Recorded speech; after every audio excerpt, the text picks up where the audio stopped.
Ngayon, boss, puntahan na natin ito, si Alan Peter Cayetano. You cannot, no. Even during Cory's time, hindi ginawa to. Even during Cory's time. Ito yung nangyari kanina doon sa, hindi ko alam, sa Senado to, di ba? Oo. Sa loob ng Senado. Yung pag-aresto dito kay Jinggoy Estrada, mga kababayan, na nandoon si Robin Padilla, kanina nga sabi mo, nandoon, nasa likod, na nandoon si Rodante Marcoleta, nandoon din si Jinggoy Marcoleta, si Peter Cayetano. Oo. Nila na wag maaresto, no, itong si Jinggoy Estrada. Oo. Ano muna masasabi mo diyan? Hindi, yun naman, yun yung inaano niya na wala pa daw arestuhan na nangyari. Oo. 'Di ba? Eh ang problema, sino may mga meron na mga naunang sinundo diyan, 'di ba, sa loob mismo ng Senado. The likes of Senator Trillanes, 'di ba? O si Senator Laila de Lima, although doon din siya inano, pero lumabas. Ang ano lang kasi kaya tama rin yung punto ni ni ombudsman tuloy ni Boying Rimulya, ni John Vic. Kasi nga putya, nawala na yung pribilehiyo, hindi rights hindi karapatan na makipagdiskusyon ka kay dun sa secretary ng DILG secretary, yung kumbaga parang usapang lalaki, 'di ba? Eh kaso bakla pala si Alan Cayetano. Hindi, 'di ba? Hindi dun sa hindi siya nasa custody, Senate custody, si Bato de la Rosa, tapos pinatakas niya. Kaya yung usapang lalaki, nawala na yun. Pakinggan Yun yung sinasabi. Pakinggan mo natin kasi sumasagot si Peter dito talaga. You cannot, no. Even during Cory's time, hindi ginawa to. Even during Cory's time, Ang layo ni Peter Cayetano, during Cory's time daw. Pero Grabe. kay Trillanes lang at kay De Lima lalayo pa.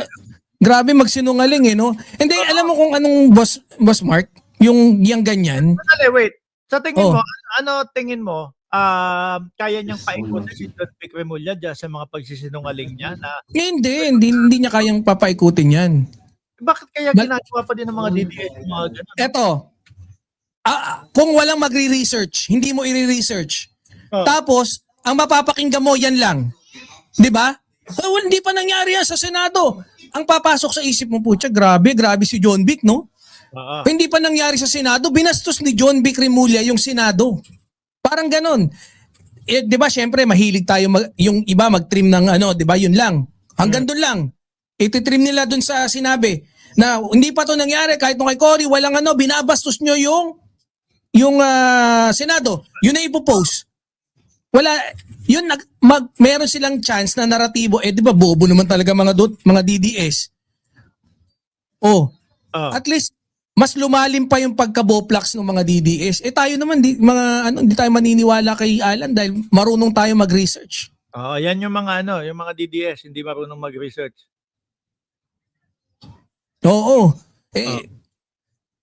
Tamo naman sinungaling no? Kaya totoo si Senator Trillanes kakakilabot magsinungaling to si Alan. Hindi kasi ako, or siguro dahil ako no, hindi ko kayang magsinungaling nung ganyan na alam na ng publiko kung ano yung totoo at merong mga inaresto dyan dati ng mga senador tapos sasabihin mo pa walang ginawa o hindi nangyari sa miski nung Cory time pa na may inaresto sa loob ng Senado. Grabe, no?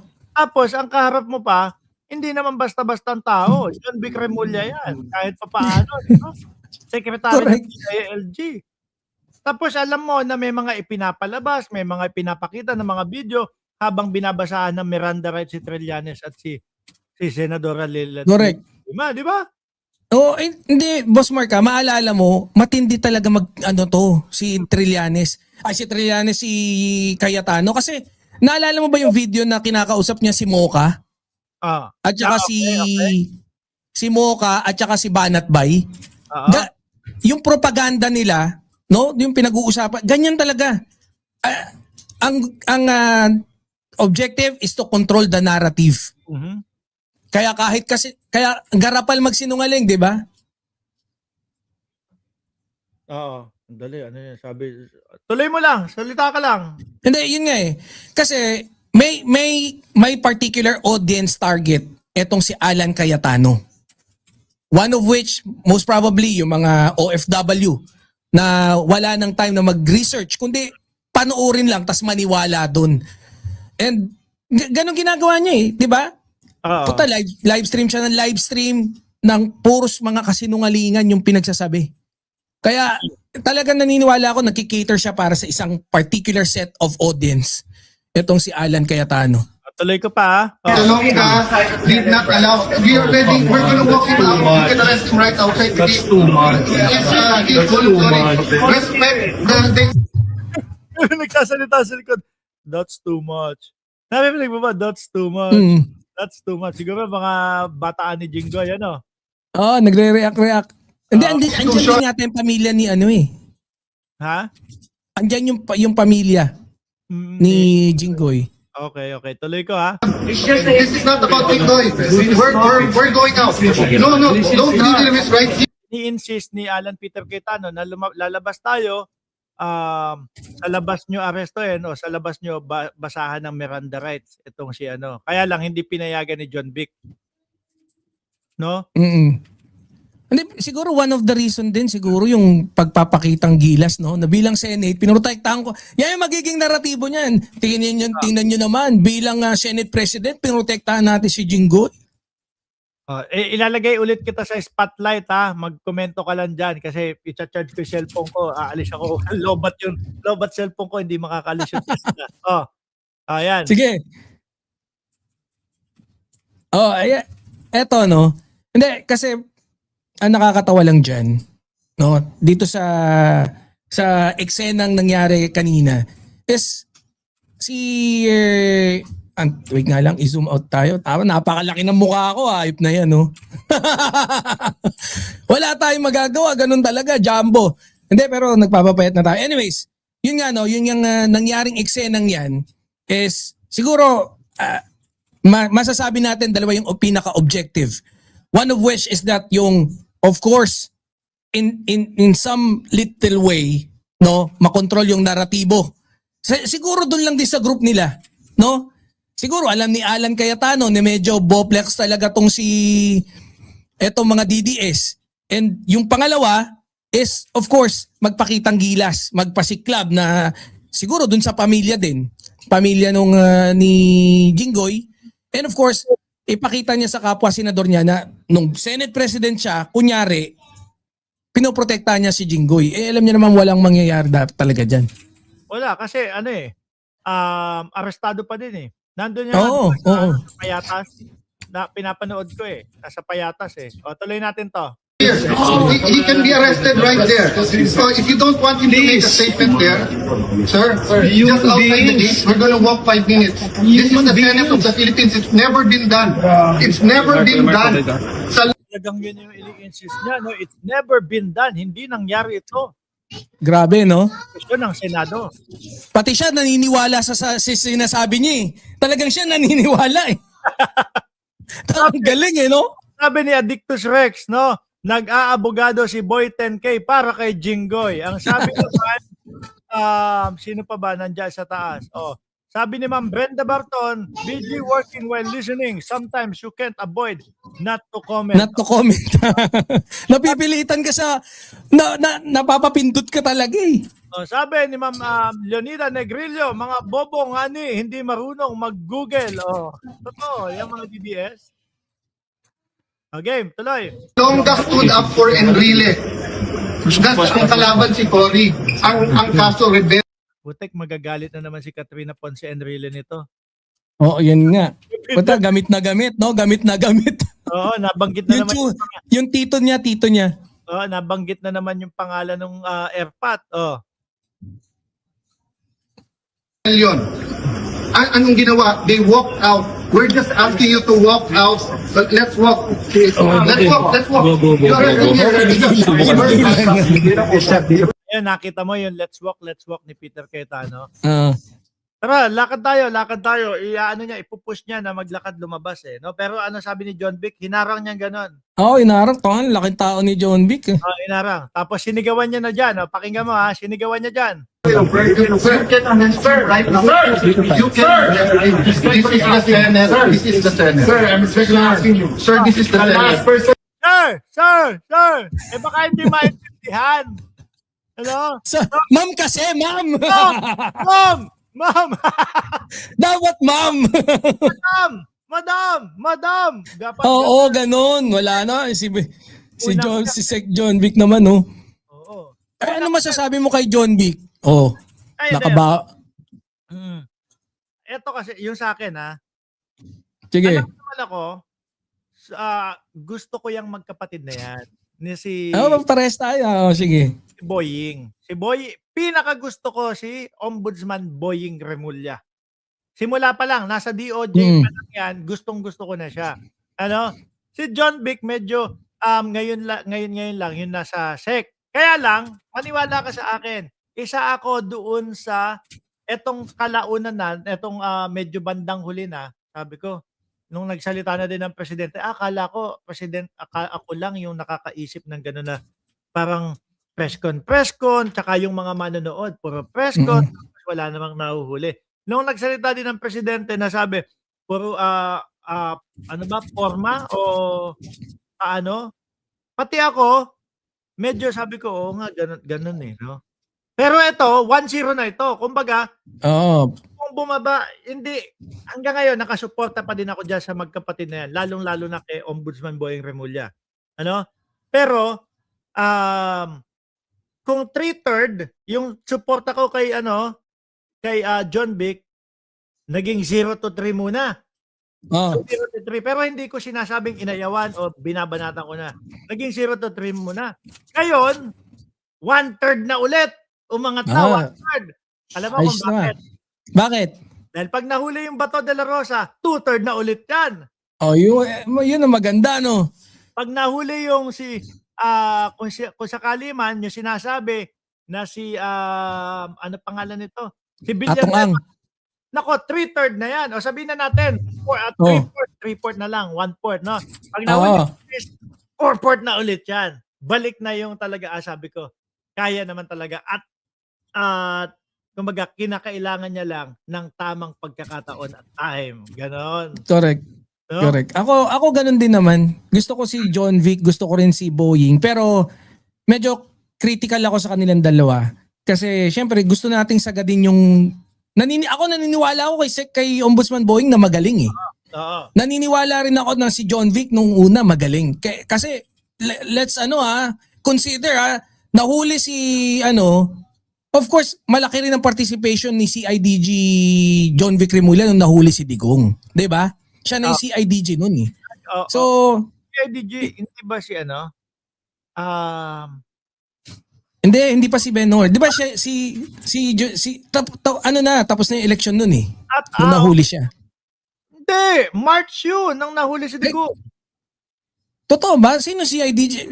Di ba nagsalita si March 11 nga, di ba? Anong posisyon ni John Vic noon? Kasi si John Vic yun nandun sa eh. Hindi, ganito. Naintindihan ko na. Baka si John Vic na yon. Kasi bago mag-election, kailangan bumaba na. Bumaba, oo. Baka si John Vic na nga. Kasi si John Vic na yung nagsalita eh. Yung sana nung nagsasalita si Sana maibalik si Ben-Hur kung kahit anong posisyon. Oo. Akala ko nga magdi-DOJ siya eh. But hindi... Parang nag-circulate yan, no? Yung si DOJ, akala ko nga rin eh. Bagay kasi pa yan eh. Mga July 1 pa yan matatapos eh. No? DILG, sabi mo kasi si IDG. Sabi ni Ma'am Carol. DILG. Sorry naman. DILG. Tuloy natin yung kay Petra. Yung kay Peter. Not for me. No, I did not. That's not for me. It's for the Senate, sir. Sir, for the Senate. Sir, no respect. For the country. Don't allow us to leave. Sir, pumayag ka Allow na. Yes, sir. Pumayag ka na right outside the door. Right outside the door. Right outside the door. Read the slides, sir. Read the slides. Read the slides. Just read the slides. No handcuffs. Just read the slides. Yan na, dito sa pagkakataon nito, babasahan na ng Miranda rights si ano dito, si Boss Jinggoy. Oo, binaliwala si Alan, no? Si Robin, oo. si Robin tatangot-tangot lang dun. Tignan mo nga yung isa, yung kahit na mukhang bulldog, akala mo nakakatakot yung pagmumukha, tameme din agad, hindi makapagsalita din. Ang ginawa lang hawak Meron. dito ni anong meron? Meron lang. Meron. Kumbaga sa Mahjong, nandun lang sa likod. Siguro, hindi ganito. Andres Rex, MaxSafe, at Chaicher, sa tingin ninyo, napapaisip si Marcoleta, putang ina, ganito din namang mangyayari sa akin sa Kalao. No? Hindi malayong ganyan mangyari sa kanya. Putek, ganito din ba magiging sitwasyon ko? Si Robin naman, obstruction of justice. Kahit pa paano naman, mas light yun di ba? Malaki ang nun versus plunder kung sakali naman. Oo, may ano naman. Iba naman, siguro hindi, kasi pwede nga rin mag-bail yun May bail. Pero yung kay Marcoleta, iba, putek, parehas kami nito. Siguro Plunder Nako po, si Jinggoy, hindi kinaya ng Senate President na ipagtanggol. Ibig sabihin, hindi ako safe dito sa hindi. Wala, hindi ka safe. Hindi ako safe dito sa Senado. Baka bago pa lang to maging na. Baka talagang kaya sinusulong nila yung online. Pero syempre nakakakaba pa rin yun Biruin mo doon ka sa kulungan boboto. Di ba? Hindi, tsaka baka... Kasi masusulat ka sa history. Imagine mo, no? Puta, ginagawa kang timang talaga. Putya, asong-aso lang dating mo, di ba? Sa history, senador ka, boboto ka, nandun ka sa kulungan, kasama mo, magkakasama kayo ni Bato, si Marcoleta. Di ba? Mababasa ng anak mo, tayo mo siya. Siga ka pala, bumuboto ka nung impeachment Sa kulungan. Nasa kulungan ka. Pero ako hindi dapat payagan yung pagboto na yon through online. Alam mo bakit? Kasi tingnan mo na lang tayo. Tayo kapag, online tayong dalawa, di ba? Mga nanonood natin, mga viewers natin, nasa online din. Ako, sabi ko, bahala ka muna dyan. Pupunta muna ako doon. Kasi charge ko yung phone ko. Kasi yung susi ng Tesla, yung cellphone ko mismo. Pagkalooban yun, hindi ako makakalis kahit saan. Although merong keycard naman, yung pinaka-card, mas convenient kasi sa akin kesa daling ko pa. Di ba? Umalis ako. So may mga pinag-usapan kayo dyan na hindi ko alam. Paano mga makakaboto yung mga yun? Yun nga no? Kailangan, lalo na kapag ka-impeachment trial, 100% yung utak. Correct. Utak, isip, mata. Utak, isip, parela. Mata, tenga, lahat. Pati pandama siguro. Kahit paano. Diba kung merong mga ipapadama or whatever, lahat kailangan nakapokus ang isang senador. Kapag yung online, aalis ako. Kung 10 minuto o 15 minutos ako nawala, naggawa ako ng almusal ko. Ang daming mahalagang impormasyon na tapos sasabihin mo, boboto na si Jinggoy Estrada, boboto na si Bato. Correct. Lalo sureball naman na yung boto. Lalo pa yung nasa ICC. Sa ICC baka hindi sila papayagan doon. Di ba? Hindi papayagan. So ang mangyayari, sabihin na natin, papayagan, pero 1 oras, 2 oras lang, after wala na. Diba? Sabihin na natin, bigyan. 2 oras, payagan, okay na, pero hindi na lalabis diyan, okay na yan. So ngayon,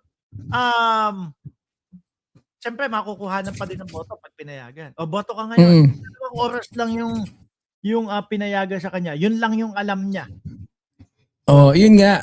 Yun nga. Di ba? At saka, okay din naman yung sinabi talaga ni PBBM na kung talagang importante sa'yo na makaboto, kaya mo yan pinagpipilitan, pumunta ka. No? Yung pagpunta ni, ang problema kay Bato, ang pinagkaiba kay Bato, kasi kinukumpara yung kay De Lima, di ba? Yung si Senator Laila De Lima, ini-request nga ng mga kakasama niya sa Senate na baka pwedeng makalahok siya, no, during isang particular na conference. Ang problema noon that time, ang pinagkaiba si Senator Laila De Lima naka ongoing yung kaso. Hindi niya tinakbuhan. Ito fugitive to eh. Sa 'di ba si Bato? Biruin mo, ano yung anong pwedeng applicable na batas doon? Na isang nagtatago sa batas, no? Kasi hodang international law yan or kung ano man, nagtatago ka sa batas. Fugitive ka. Paano mo ma-justify na sa isang constitutional na proceedings, gusto mong umattend, pero sumuway ka sa isang constitutional na batas? Tama. Yun ang logic ni itong mga to eh. So, ayan, tuloy natin to ha. Sige. Senator was saying kanina may warrant of documentation. Hindi kang bayan documentation. Ito na yung Miranda rights. Case number E-SB 26-006 for signed by Honorable Zaldi Vitas Princess Sir, being accused of person rights. May karapatan kang manahimik at magsawalang kibo. Ano man ang iyong sabihin, maaaring gamitin ang pabor mula ba sa iyo sa hukuman. May karapatan ka rin kumuha ng sarili, bugado at pagkakatanggulo nang naayos sa iyong laking. Kung wala kakayahan, ang pamahalaan at pagkakaluman ng ito isa. Lato ka ng mga karapatan mo sa rin na unawan. Si Marcoleta nakatanghod lang doon. Sisingap-singap lang. Sandali oy, Senado 01, John Vic 10 ha. Ayan, okay na, okay. John Vic 10. Oy. Si Cayetano wala nang nagawa din eh. Labas tayo, lakad tayo palabas. Wala na din nagawa. Ano na lang siya eh. Tawag ito. Nakinig na lang din. Si Robin Padilla, ganun din. Si Marcoleta, ano kaya bukas ito?